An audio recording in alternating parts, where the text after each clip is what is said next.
Advocate Jaishankar ഞാൻ വളരെ ഇഷ്ടപ്പെടുന്ന ഒരു രാഷ്ട്രീയ നിരീക്ഷകനാണ്. അദ്ദേഹം രാഷ്ട്രീയമായിട്ടുള്ള വിമർശനങ്ങൾ അദ്ദേഹം പറയും. വളരെ നല്ല ഒരു ഫലിത രൂപേണ ഒരുപാട് കാര്യങ്ങൾ വളരെ ഈസ്തറ്റിക് സെൻസോട് കൂടി അവതരിപ്പിക്കാൻ കഴിവുള്ള ഒരു പ്രഭാഷകനും കൂടാണ് അദ്ദേഹം. അപ്പോൾ അദ്ദേഹത്തിൻ്റെ ഒരു വീഡിയോ ഞാൻ കണ്ടിരുന്നു. ആ വീഡിയോയ്ക്ക് അതുമൂലം അദ്ദേഹത്തിനെതിരെ ഇപ്പോൾ ഒരു കേസ് രജിസ്റ്റർ ചെയ്തു എന്നുള്ളതാണ് ഞാൻ മനസ്സിലാക്കുന്നത്. അതുപോലെ അദ്ദേഹത്തിനെ അറസ്റ്റ് ചെയ്യാൻ പാടില്ല എന്ന് ഹൈക്കോടതി പറഞ്ഞതും ഒക്കെയാണ് ഞാൻ മനസ്സിലാക്കുന്നത്. പക്ഷെ അതിൽ ഞാൻ മനസ്സിലാക്കിയത് എന്താണെന്നറിയാം, ഇപ്പോൾ നമുക്കൊരു തെറ്റിദ്ധാരണയുണ്ട്.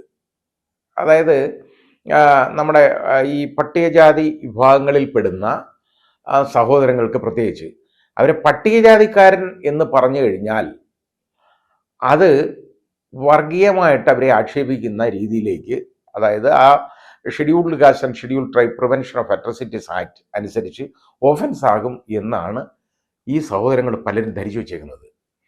പട്ടികജാതിക്കാരൻ എന്ന് പറയുന്ന ഒരു ജാതി ഇല്ല, അതാദ്യം മനസ്സിലാക്കണം. പട്ടികജാതി ഒരു ജാതിപ്പേര് വിളിച്ചാൽ അത് യഥാർത്ഥത്തിൽ ആ ജാതിപ്പേര് വിളിച്ചു കഴിഞ്ഞാൽ അത് ആക്ഷേപകരമായ പ്രസ്താവനയാവും, അത് നടപടിയാവും, ക്രിമിനൽ ഓഫൻസും ആവും. അതായത് ഈ ആക്ട് അനുസരിച്ച് ഒഫൻസ് ആവും. എന്നാൽ ഒരാളെ പട്ടികജാതിക്കാരൻ ആണ് ഒരാൾ എന്ന് പറഞ്ഞു കഴിഞ്ഞാൽ ഒഫൻസ് ആവുമെന്ന് നമ്മളൊന്ന് ചിന്തിക്കണം. ഒരിക്കലും ഒഫൻസ് ആവത്തില്ല. എന്താണ് ഈ പട്ടികജാതി? ഭരണഘടനയിൽ ഒരു പട്ടികയുണ്ട്, ഷെഡ്യൂളുണ്ട്. ആ ഷെഡ്യൂളിനകത്ത് പെടുത്തിയേക്കുന്ന ജാതികളാണ് പട്ടികജാതി എന്ന് പറയുന്നത്. ആ ജാതിപ്പേര് ഒരാളെ വിളിച്ചു കഴിഞ്ഞാൽ, അതായത് അതിനകത്ത് ഉൾപ്പെടുത്തിയേക്കുന്ന ഒരു ജാതിപ്പേര് ഒരു പട്ടികജാതിയിൽ വിടുന്ന ഒരു സഹോദരനെയോ സഹോദരിയോ വിളിച്ചു കഴിഞ്ഞാൽ അത് ഒഫൻസാണ്. പക്ഷെ അവർ പട്ടികജാതിയിൽ പെടുന്ന ആളുകളാണ് എന്ന് പറഞ്ഞു കഴിഞ്ഞാൽ ഒഫൻസ് ആവത്തേ ഇല്ല ഒരിക്കലും. ഇപ്പോൾ അതെല്ലാം ഒഫൻസായിട്ട് അങ്ങ് മാറുകയാണ്. ആ രീതിയിലാണ് കാഴ്ചപ്പാട്. അത് ഒരു വികലമായ കാഴ്ചപ്പാടാണ്, തെറ്റാണ്. ആ ജാതിയുടെ പേര് പറഞ്ഞ് അവരെ വിളിച്ചു കഴിഞ്ഞാൽ അത് ഒഫൻസ് ആകും. നേരെ മറിച്ച് അയാളൊരു പട്ടികജാതിയിൽപ്പെടുന്ന ആളാണെന്ന് പറഞ്ഞാൽ ഒഫൻസ് ആവത്തില്ല. കാരണം ഭരണഘടനയുടെ ഷെഡ്യൂളിനകത്ത് പറഞ്ഞേക്കുന്ന ഒരാളാണ് എന്നേ എല്ലാവരും വരുന്നുള്ളൂ. അയാളുടെ ജാതി പേരൊന്നും പറയുന്നില്ല, അത് ജാതിയല്ല. അപ്പൊ പട്ടികജാതി എന്ന് പറയുന്ന ഒരു ജാതിയല്ല, അങ്ങനെ ജാതിയില്ല.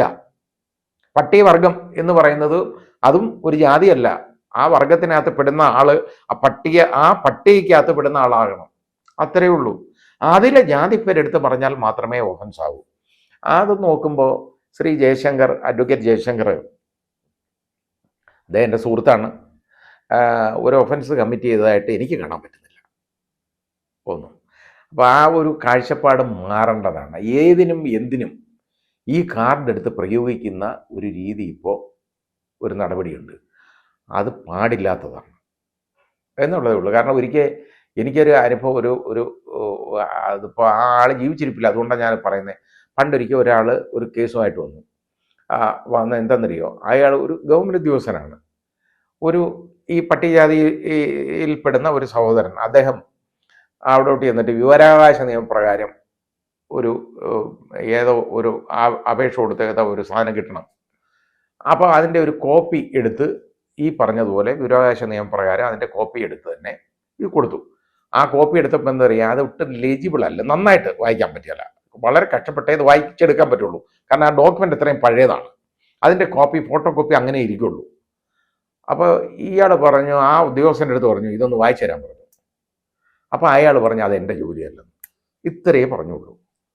അത് പട്ടികജാതിക്കാരനായതുകൊണ്ട്, ഞാൻ പട്ടികജാതിയിൽപ്പെടുന്ന ഇന്ന ജാതിയിൽപ്പെടുന്ന ആളായതുകൊണ്ട് എന്നെ ഇത് ആക്ഷേപിക്കാൻ ചെയ്തതാണെന്ന് പറഞ്ഞ ആ കേസ്. ഒരു ഉദാഹരണം ഞാൻ പറഞ്ഞു. ഈ രീതിയിലുള്ള പ്രവർത്തനങ്ങൾ മൂലം വലിയ കുഴപ്പങ്ങളുണ്ടെന്ന് പറഞ്ഞാൽ ആ നിയമത്തിൻ്റെ ഒരു അന്തസ്സത്ത പോലും ഇല്ലാതാവും. ആ നിയമം എന്ന് പറയുന്നത് വളരെ അത്യന്താപേക്ഷിതമായൊരു നിയമമാണ് നമ്മുടെ രാജ്യത്ത്. കാരണം ഈ പട്ടികവർഗ വിഭാഗങ്ങളിൽ പെടുന്ന ആളുകൾക്ക് അവരെക്കെതിരെയുള്ള അതിക്രമങ്ങൾ തടയാനുള്ള നിയമമാണ്. ആ നിയമത്തിൻ്റെ പേര് നമുക്ക് പറയാൻ പറ്റുമോ ഇങ്ങനെയാണെങ്കിൽ? ഇപ്പോൾ scheduled caste and scheduled tribe prevention of atrocities act എന്നാണ് അതിൻ്റെ പേര്. അപ്പം ഞാൻ ഷെഡ്യൂൾഡ് കാസ്റ്റ് എന്ന് പറഞ്ഞു കഴിഞ്ഞാൽ ഇത് ഷെഡ്യൂൾഡ് കാസ്റ്റുകളെ എല്ലാം ആക്ഷേപിച്ചു, അതിനെ ഇന്ന എല്ലാ വർഗ്ഗങ്ങളെയും ആക്ഷേപിച്ചു എന്ന് പറയുന്നതിന് തുല്യമാവത്തില്ലേ? അതുകൊണ്ട് ആ രീതിയിൽ ആ നിയമത്തിൻ്റെ അന്തസ്സത്ത കളയുന്ന പ്രവർത്തനമായിട്ട് ഇതിപ്പോൾ മാറുന്നുണ്ട്. അപ്പോൾ ഇതിനകത്ത് ഉള്ളൊരു കാര്യം എന്ന് പറഞ്ഞാൽ, അഡ്വക്കേറ്റ് ജയശങ്കർ സാധാരണ പറയുമ്പോൾ അദ്ദേഹം ശ്രീ പിണറായി വിജയനെ വളരെയധികം വിമർശിക്കാറുണ്ട്. വിമർശിക്കാറ് വളരെയധികം വളരെ നല്ല രീതിയിൽ വിമർശിക്കാറുണ്ട്, കാണാവുന്നതാണ്. അത് ഒരു സറ്റേറിക്കൽ, വളരെ എപ്പോഴും ഒരു തമാശ രൂപേണയായിരിക്കും പലപ്പോഴും വരുന്നത്, വിമർശിക്കാറുണ്ട്. അത് ആ വിമർശനം ത്തിനൊക്കെ ഉള്ള ഒരു മറുപടിയാണോ ഇതെന്ന് നമ്മൾ സംശയിക്കേണ്ടിയിരിക്കുന്നു. കാരണം ഒരു MLA, ഒരു ഇടതുപക്ഷ MLA ആണ് അദ്ദേഹം.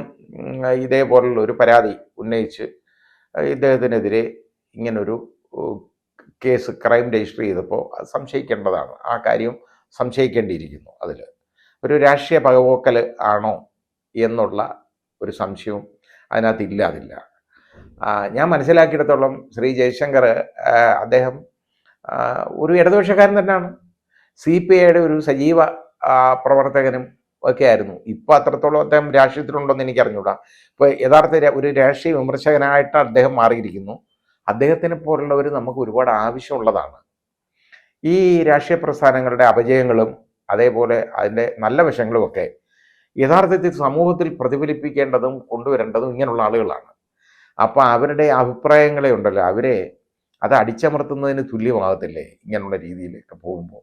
അവർ പറയട്ടെ, അവർ നമ്മുടെ ശബ്ദമായിട്ട് മാറേണ്ടതല്ലേ, സമൂഹത്തിൻ്റെ ശബ്ദമല്ലേ അത്? ആ സമൂഹത്തിലെ ശബ്ദങ്ങളെ അടിച്ചമർത്തുന്നതിന് തുല്യമായിട്ട് മാറുന്നില്ലേ ഇത്? അതൊരിക്കലും ശരിയായിട്ടുള്ള ഒരു കാര്യമായിട്ട് എനിക്ക് തോന്നുന്നില്ല.